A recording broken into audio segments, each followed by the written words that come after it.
Venezuela কেন এখন সশস্ত্র বাহিনী প্রস্তুত করছে? মার্কিন হামলার আশঙ্কা কি তবে বাস্তব? স্থল, আকাশ, নৌ ও ক্ষেপণাস্ত্র সব ইউনিট একসঙ্গে মোতায়েনের ঘোষণা কেন? এই প্রস্তুতি কি প্রতিরক্ষার প্রয়োজন নাকি শক্তি প্রদর্শনের চেষ্টা? পুলিশ, মিলিশিয়া ও নাগরিক ইউনিটকে সামরিক পরিকল্পনায় যুক্ত করা এর যৌক্তিকতা কি?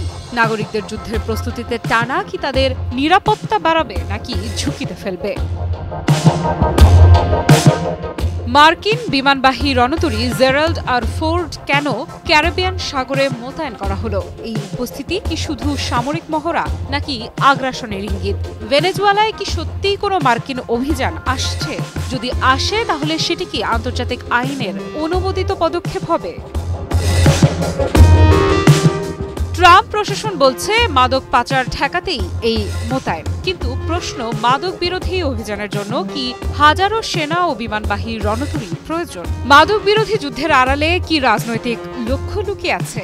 মাদুরোকে গ্যাং পরিকল্পনাকারী বলার প্রমাণ কোথায়? যদি প্রমাণ সীমিত হয় তাহলে এই অভিযোগের উদ্দেশ্য কি? ভেনেজুয়েলার সেনাবাহিনী বলছে তারা প্রতিরোধ গড়ে তুলবে, কিন্তু তারা কি পর্যাপ্ত অস্ত্র, জ্বালানি ও খাদ্য পাচ্ছে?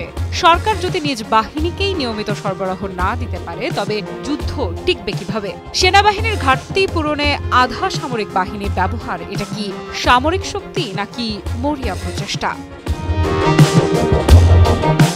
ক্যারিবীয় সাগরে যুক্তরাষ্ট্রের টানা বিমান হামলার শেষ কোথায়? মাদক বিরোধী অভিযানে ১৯টি হামলা, ৭৫ জন নিহত। এগুলো কি অভিযান নাকি যুদ্ধ?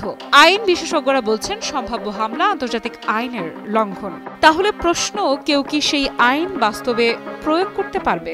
যদি মার্কিন যুক্তরাষ্ট্র আন্তর্জাতিক আইন ভঙ্গ করে, কে তাদের থামাবে?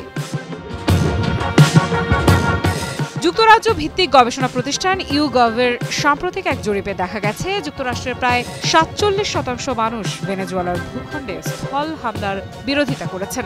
মাত্র ১৯% মতো মানুষ বলছেন তারা এমন হামলাকে সমর্থন করবেন। তাহলে সরকার কেন সেই জনমত উপেক্ষা করছে?